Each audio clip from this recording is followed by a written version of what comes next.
Well, to unpack this further, Mahmoud Rahman joins us here in Istanbul. He's an advisor to Bangladesh's former Prime Minister. Good to have you on the programme. Now, first things first, does all of this now quell the protests? Thank you.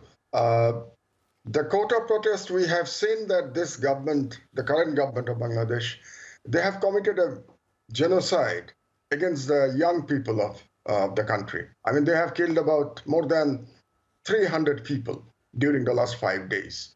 This is unthinkable. This has never happened in the history of Bangladesh, even during the Pakistan period, except during the 9 months of liberation war. So this this quota system has now become so deadly, and the government has shown total negligence to the lives and properties of the people of the country. And now the Supreme Court has said that there will be now 7% quota and 93% on the basis of merit. But I think it is too little and too late, because it is not only quota now, it is more for justice. What will happen to more than 300 young people, our children, who lost their lives? You see, the killings were similar to what is happening in Gaza by the giant Israeli regime.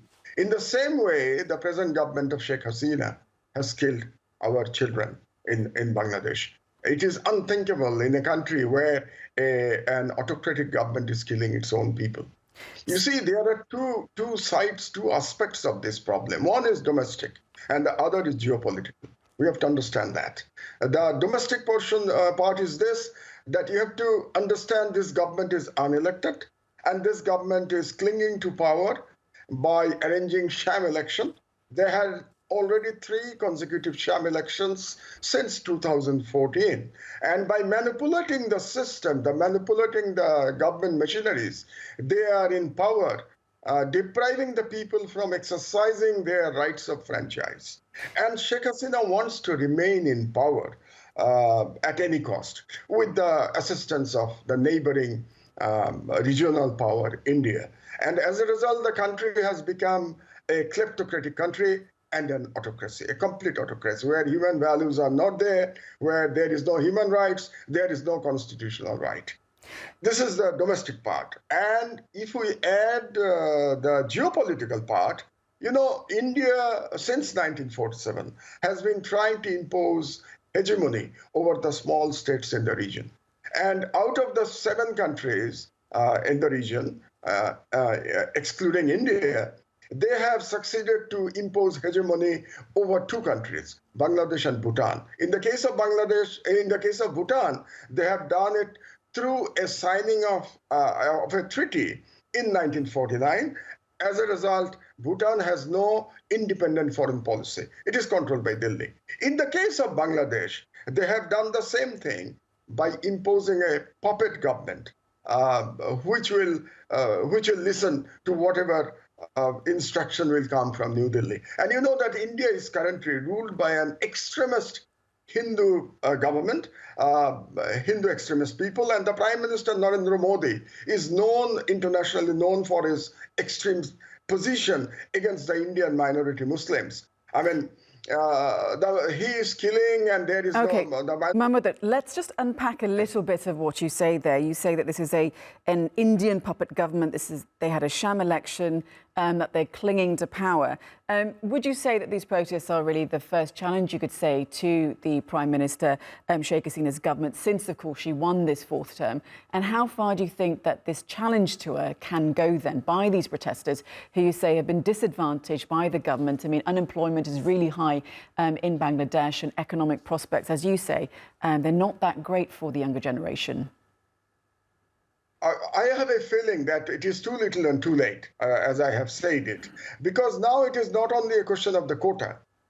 It is also the question of the liberation of the people, the freedom of the people, and the right of the people to exercise their rights of franchise, to elect their own leaders, to elect their own government. So I don't know whether there will be more repression over the people. You know that the entire country is now disconnected. There is no internet connection and nothing. We know nothing about what is happening in Bangladesh, how many people are actually being killed. And what Sheikh Hasina has done is actually, with the help of this quota, you have shown at the beginning of the news that there were 56% quotas. And this quota was used to place Hasina's handpicked anti-Islamic people into the top position, in the top administrative position. So he has used it, she has used it to benefit the party cadres, So now by this, one thing is good, by this admission by the Supreme Court, they have now agreed, they have now legally agreed that it was a wrong system. Now they are saying there will be only 7% quota. Then the question might arise, then why this killing? If it was so bad, from 56%, now the Supreme Court is telling that it is only 7%. In that case, think about the discrepancy in the whole system. So the young boys and girls were right from the beginning. They were fighting for justice, for a just cause. They were fighting, and they have given their life. I mean, can you imagine? The police force are killing at point blank to unarmed students. There is a certain killing. I couldn't see it. I'm an old man. I couldn't see he's like my son. And he was killed point blank, standing there. And it was a brush fire.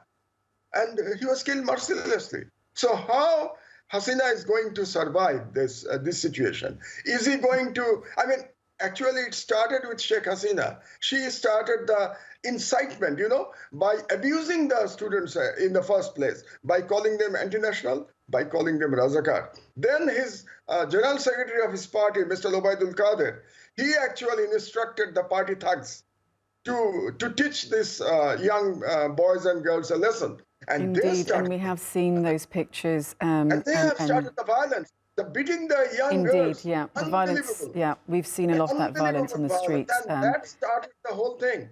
And when the party thugs, they failed to quell the unrest, then the police were called in and they started indiscriminate killing. Can you imagine killing 300 boys and girls in 5 days? How can you do it? Indeed. Well, listen, Mahmoud Rahman, we can hear the passion that you speak with, and we thank you for your analysis of the situation in Bangladesh and giving us an insight into the political landscape and, of course, the right to protest that you support. Thank you so much.